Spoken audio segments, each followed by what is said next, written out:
ये बताएं कि आप आ गई म्यूजिक में, आ गई। अब अंदरून शहर, लाहौर शहर, किसी ने रेजिस्ट नहीं किया, किसी ने कहा नहीं कि नहीं भाई गाना नहीं गाना? क्यों? घर की तरफ से पूरे सपोर्ट? बात ये है कि मलका तरन्नुम नूरजहां जी नहीं, कहते यही है ना कि लोग जैसे स्पेशली लाहौरिये हैं वो नहीं गाना गाने से मना करेंगे या नहीं करेंगे कुछ? नहीं, ऐसा नहीं। मेरी बड़ी सिस्टर जो थी ना, अल्लाह ताला उनको जन्नत नसीब करे, वो स्टेज प्ले करती थी। स्टेज प्ले मतलब चंद किए, एक दो प्रोड्यूस किए थे उन्होंने। शौकी खान साहब भी, अमानुल्लाह साहब भी, उनके साथ। मैं बहुत छोटी थी, फ्रॉक पहना होता था। यानी कि कोई शोबिस से आपका फैमिली का ताल्लुक था? बस वो इतना उन्होंने किया, गाना नहीं था किसी का भी, गाना सिर्फ मैं सिंगिंग। हाँ, हालांकि मेरा भाई छोटा जो अमेरिका में, वो भी बहुत सुरीला है, बहुत अच्छा गाता है वो भी। अच्छा। मेरा बड़ा भाई जिसकी डेथ हो गई, ये अल्लाह ताला उनको जन्नत नसीब करे, वो भी बहुत अच्छा गाते थे। यानी कि सुरीले आप सारे थे?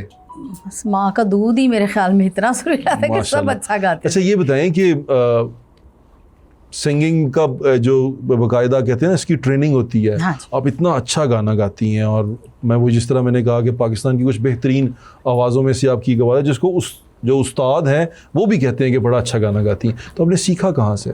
मैं कोई 8 साल की एज में ही मुझे सिखाना शुरू कर दिया था उन्होंने। अच्छा। क्योंकि मेरी खाला थी, उन्होंने अम्मी को कहा कि ये अच्छी इसकी आवाज़, ये गाती अच्छा है।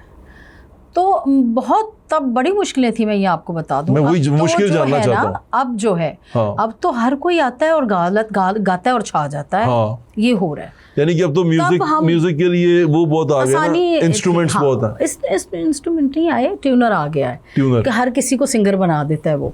तो इसलिए ना हमारे लिए बहुत मुश्किलें थी, बहुत ज़्यादा मुश्किलें थी कि हमने बस वो की कहते पंजाबी च बड़े तक्के ठेडे खा के ते गल्लां सुन। पहला उस्ताद कौन सी था? तो बन के, हाँ, उस्ताद जी मेरे देखें, जो किसी ने एक दिन कोई लफ्ज़ भी सिखाया हो ना हो तो भी उस्ताद है। तालिब हुसैन जाफरी साहब स्टार्ट उन्होंने किया, वो एक थोड़ा सा करवाया, मगर जो प्रॉपर उस्ताद थे मेरे, वो मैडम जी के जो बाबा गुलाम मोहम्मद जी, उन्होंने मुझे सिखाया। फिर मुबारक अली ख़ान साहब थे, अख्तर हुसैन अखियाँ साहब भी, नईम खान साहब, उनके बेटे अल्लाह उनको ज़िंदगी दे, अभी तक वो रोज़ आते हैं। तो अभी भी, बल्कि मैं आपका ये रिकॉर्डिंग करने आ रही थी तो मैंने रिहर्सल करके आई। रियाज करना कहते हैं, रियाज करना होता है, रोज़ करते हैं हम। तो एंजॉय करती हैं आप रियाज को? मतलब मैं एक पता नहीं किससे पूछ रहा था, शुजात, जानती है शुजात? हाँ जी, बहुत अच्छा गाता है। वो मुझे कहता है कि भाई मैंने कहा यार रियाज क्या करना, मैं तो सोचता हूँ तुम रियाज करते होगे, लोग सुनते होंगे या तुम्हें मज़ा आता होगा। उसने कहा भाई मुझे पूछा कि जिम आप जाते हैं? मैं कहा नहीं, मुझे जिम जाने का शौक़ नहीं। उसने कहा जिस तरह आपको जिम जाने से प्रॉब्लम होती है ना, ऐसे मुझे रियाज करने से प्रॉब्लम होती है। अच्छा, मैं बताती हूँ। वो है शाम 84 घराने से, वो सीखे पूछे लोग हैं, हमको सीखना पड़ता है, हम खान साहब लोग नहीं हैं, हमें हाँ साहबों से सीखना पड़ता है। तो वो तो वैसे ही उनके बच्चे हैं जिनको आता है, तो उनको क्या सीखने की, मगर है वो करना तो पड़ता ही है ना, जो भी हो जाए। उनके जो बड़े थे वो उनको सिखाते ही रहे हैं ना। ऐसा ही है। मगर अब वो माशाल्लाह बहुत अच्छा तो आप कितनी देर रियाज करती हैं? हम 2-2, 3-3 घंटे बैठे रहते हैं और हम रियाज भी करते हैं। और हम कोई सॉन्ग अच्छा लग गया तो वो भी गा रहे हैं, मज़ा कर रहे हैं, ज़रा अच्छा लगता है वो। पहला गाना कब गाया आपने? पहले तो मैंने बहुत छोटी थी तो मैंने पीटीवी पे नात शरीफ पढ़ी मैंने, वहाँ पे छोटी सी थी तब, तो इतना वो नहीं था। कितने साल की?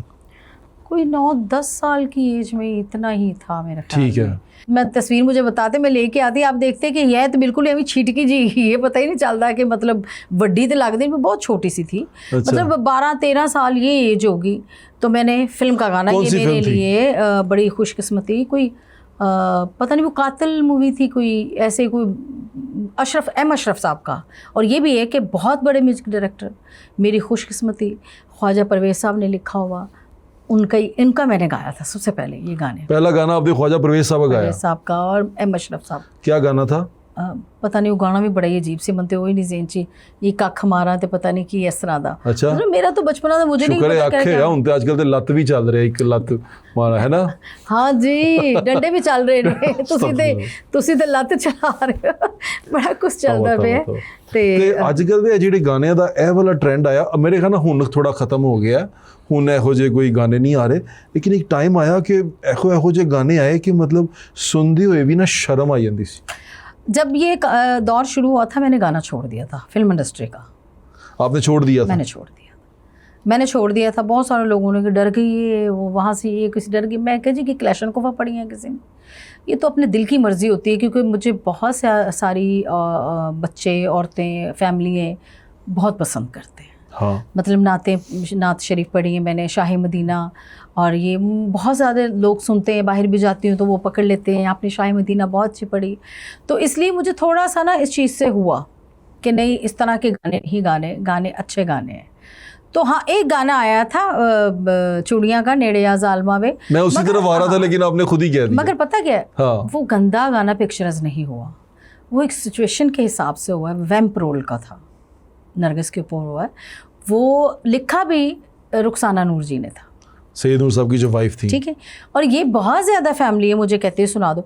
अगर उसको देखें गाना अगर गंदा नहीं, वो इतना वाहियात सुनने में नहीं था, ये थोड़ा सुनने में कुछ गाने बहुत ज़्यादा वाहियात हो जाते। मगर मैं एक बात बता दूं, सोच अगर रखेंगे ना कि मैंने वो वाहियाती की तरफ जाके कि ये तो ऐसा है जी, इसको यही सुन, नहीं, अगर सोच अच्छी रखेंगे तो वो गाना क्यों बुरा लगेगा?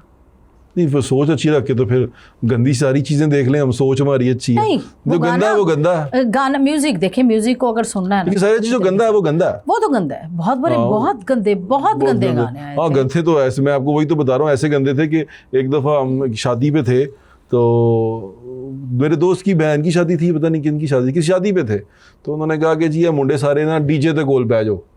हम डीजे कोल बह गए, तो थोड़ी देर बाद, अब हमें अंदाज़ा नहीं है कि ये क्या हो रहा है ना, हम थोड़े सोच रहे हैं क्या, वो गाना कोई चल गया, कोई अंगूरां दा ते कोई फलां दा ना, ते जो गाना चलिया हम कुछ ਇਹੋ ਜਿਹਾ ਚੱਲ ਗਿਆ ਨਾ, ਤੇ ਜਦੋਂ ਗਾਣਾ ਚੱਲਿਆ ਤੇ ਉਹਨਾਂ ਬੁੱਢੀਆਂ ਸਾਹਮਣੇ ਬੈਠੀਆਂ ਸਨ ਵੱਡੀ ਉਮਰ ਦੀਆਂ, ਉਹਨਾਂ ਨੇ ਕਿਹਾ ਵੇ ਕੰਜਰੋ ਇਹ ਕੀ ਲਾਤਾ ਜੇ, बंद कर दो। मतलब हमें खुद शर्मिंदगी होना शुरू हो गई कि ये चल क्या गया। हालांकि हमारा कोई हाथ नहीं था गाना चलने में, डीजे साहब को अंदाजा हुआ कि शायद गुजरा दा ब्याह है ते इत्थे ਇਹੋ ਜਿਹੇ गाने चलने ने, बिल्कुल, लेकिन वो इतने वाहियात थे कि हम खुद बर्दाश्त नहीं कर पाए। तो जब ये गाने आए और ये वाली मौसीकी आई, हालांकि मैं इसके बारे में कहता हूँ कि नसीबो लाल की आवाज़ बहुत अच्छी है, उनके सबकी सारी फैमिलियों की अच्छी है, वो सब एक जैसे ही उनके हैं वोकल, सबका हाई नोट्स, हाँ जी, और बड़े हाई नोट्स, हाँ, सबके एक जैसे। तो आपको पसंद है नसीबो लाल?